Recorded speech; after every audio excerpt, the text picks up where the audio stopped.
marks indicate, it must have produced its initiates and adepts. These, in turn, became the leaders and saviors of their peoples. The wonder-working hero, whose deeds enriched all tribal traditions, always and everywhere performed the same miracles, possessed the same powers, and made the same personal sacrifices. The mystery school required not only a hierarchy for its maintenance and perpetuation, but also appropriate places of initiation, partly underground or adjacent to grottos and caverns. It required also a body of lore peculiarly significant, participation in which conferred special rights and privileges. A people which had reached the mental platform of the Mayas would not have accepted a philosophy of life that was without profound and significant values. Pagan priesthoods did not initiate those of feeble mind, but selected for spiritual advancement persons of high attainment and mature judgment. Albert Reveille, in the Hybard Lectures, 1894, notes of the religion of the plumed serpent. There was something mysterious and occult about the priesthood of this deity, as though it were possessed of divine secrets or promises, the importance of which it would be dangerous to undervalue. It is fortunate, indeed, that at least one manuscript relating to the religious mysteries formerly practiced in the Mayan area has been recovered. The Popol Vuh, or the Senate Book of the Quiches, the record of the community, has survived the numerous vicissitudes which have conspired to prevent the perpetuation of the literary monuments of Central America. It was tolerated by the early missionaries, who, observing certain similarities to their own scriptures, preserved the work as a means of persuading the Indians to a more speedy baptism. In the 17th century it was rescued from a fate worse than oblivion by the Dominican monk Don Ramon de Ordonez y Aguirre, Dean and Chancellor of the Archbishopric of Ciudad Real. The work was deposited in the library of the convent at Chichicastenango by its scholiast Ximenes, where it remained until 1830. The manuscript of the Popol Vuh was rediscovered about 1855 by Dr. Cesar in the library of the University of San Carlos, Guatemala City. Through the industry and scholarship of that ardent antiquarian, the Abbé Brasseur de Bourbourg, this mysterious book of the Quiches came at last to the French language, where it lingered for years, awaiting English translation. Dr. Scherzer was responsible for a Spanish version published in Vienna in 1856.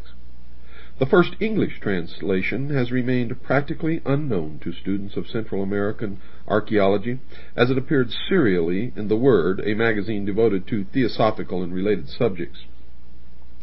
The translation was made by Kenneth S. Guthrie, M.A., Ph.D., M.D., and was based upon the French text. A new English translation from the Spanish of Adrian Ricinos has just been issued by the University of Oklahoma Press, and folks, that was in 1951. This version is by Delia Goetz and Sylvanus G. Morley and includes important introductory and commentary material. Writing under the pseudonym Aretas James Price, issued part of the Popol Vuh with learned commentaries under the title The Book of the Azure Veil. This ran in Lucifer, a theosophical magazine, between September 1894 and February 1895. It concluded with a note that circumstances made it impossible for the translator to finish the work. Price suggests that the god Quetzalcoatl was known in Peru under the name of Amaru. He writes, "From the latter name comes our word America. Amaruca is literally translated Land of the Plumed Serpent. The priests of this god of peace, from their chief center in the Cordilleras, once ruled both Americas.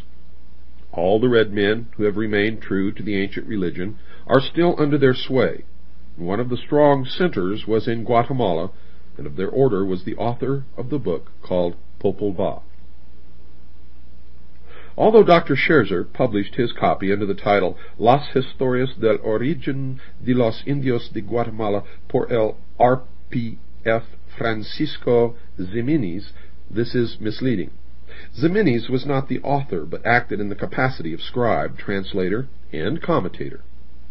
The work is said to have been compiled originally in the 17th century by a Guatemalan who had been converted to Christianity. Most American Indians are unsatisfactory converts, for they accept new beliefs without discarding old convictions. This is a most fortunate state of affairs, as there is little indication that the indigenous mythology has been compromised. The source of the material compiled by this convert is completely unknown, but it could well have been derived from a secret book or from oral tradition guarded in the sanctuaries of the mysteries. Now, to have secured it, the compiler must himself have been a priest or initiate. Certainly, the Popol Vuh is by far the outstanding available text on pre-Columbian mythology and cosmology existing. The Quichean scribe, in his introduction to the Popol Vuh, writes, "The following is what we shall write, and we place it in writing because since the Word of God has been promulgated, and hereafter during the cycle of Christianity, the book of the azure green veil is no longer to be seen, in which it could be clearly perceived that it had come from the further shore of the sea, which book has been called the record of our existence in the overshadowing world, and how we there beheld light and life." Now, note that this translation by Price is somewhat fuller than that given by Guthrie, and seems to be more in the spirit of the Quiche tradition. And the implication, folks, is that the work originated behind the azure veil.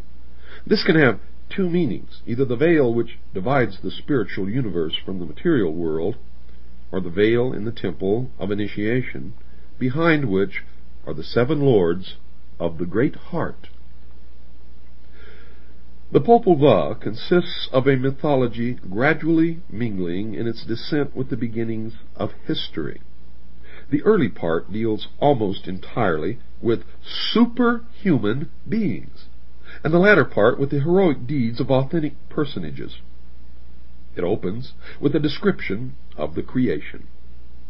All was calm and silent, and the face of the earth was not yet to be seen. In the eternal darkness and quietude was the Creator, the Lord and Maker, and Gukumats, the plumed serpent. They were surrounded with green and azure, and they were those who engendered.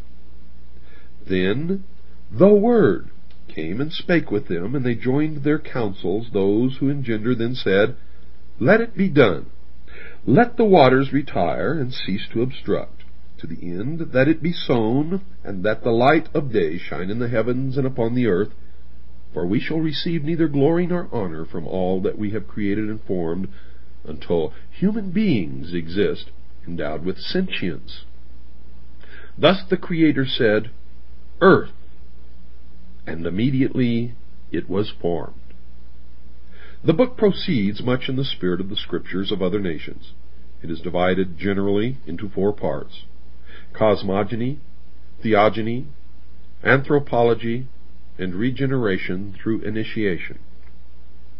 It is presented in semi-historical form and includes the initiation of its heroes into the mysteries of Xibalba.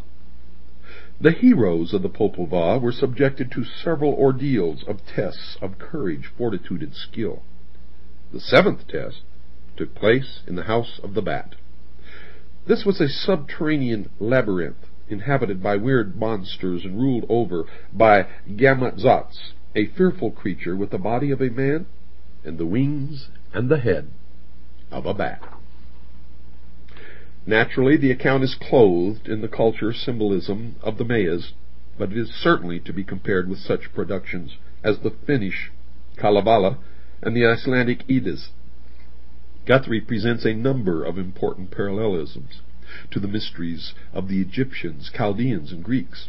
According to him, the 12 trials or tests through which the neophytes pass are analogous with the signs of the zodiac. He goes so far as to hazard the speculation that the 12 princes of Xibalba were the rulers of the Atlantean Empire, and their final destruction referred to the tragic end of Atlantis. Well, folks, it's time to